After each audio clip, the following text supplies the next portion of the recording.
I put out a statement that I know is truthful. The data supports that. I learned about this whole thing on Tuesday after Long Beach. I don't have any recollection of actually touching the button, but the data, it's black and white.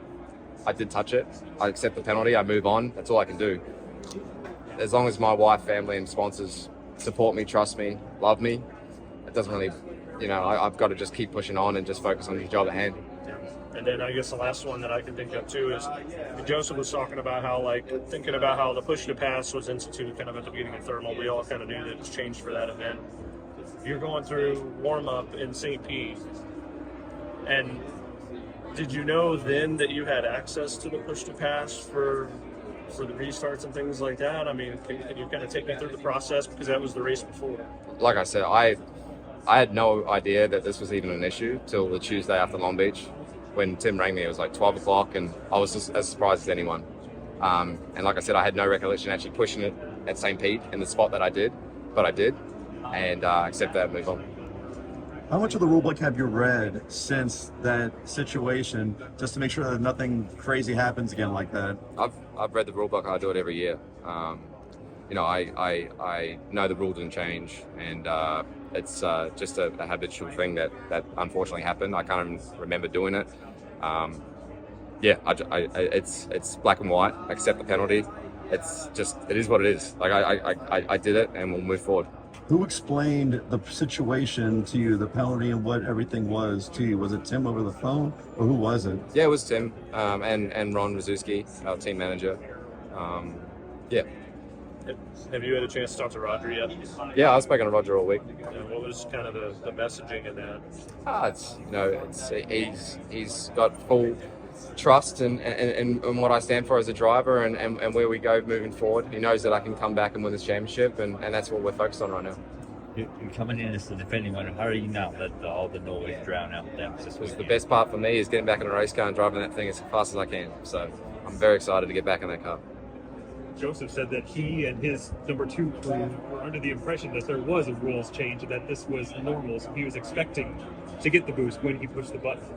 Is there that much of a difference between the 2 crews? Do they not talk to each other behind the scenes and kind of say, hey, how about that you push the pass? And then they'd say, what are you talking about? We're pretty transparent, but there's obviously some things that weren't said from that side, and I know that there wasn't a rule change. I'm sure if I read the rule book, and that's how it was. But unfortunately, I've pushed the button out of habit on the first restart of the year. Just done it. We've done it before in the past. It's just how it is. But we'll just move forward. When you pushed it this time, you said you didn't really realize you pushed it until later, but yeah. If you push it out of habit and it doesn't work, you're like, oh yeah, that's right, it's the first lap of the race kind of thing. Like I said, I can't even remember pushing it, man. Yeah. I genuinely don't, and it is what it is. Like I said, I gained no time advantage. I didn't pass a car with it, and the restarts after that and the start of the race, I didn't use it either.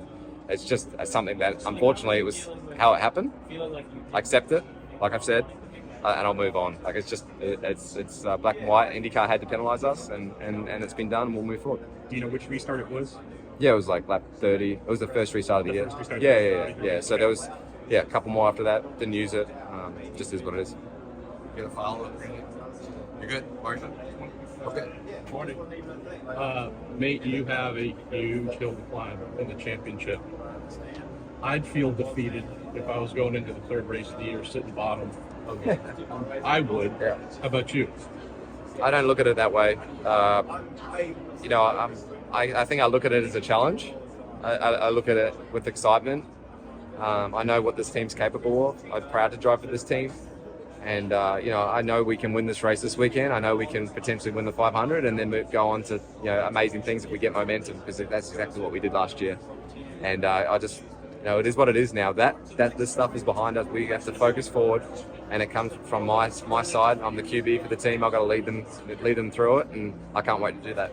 Jared Haas with Frontstretch.com. Make sure to hit that subscribe button. Also, check one of those 2 videos out that we have right beside you.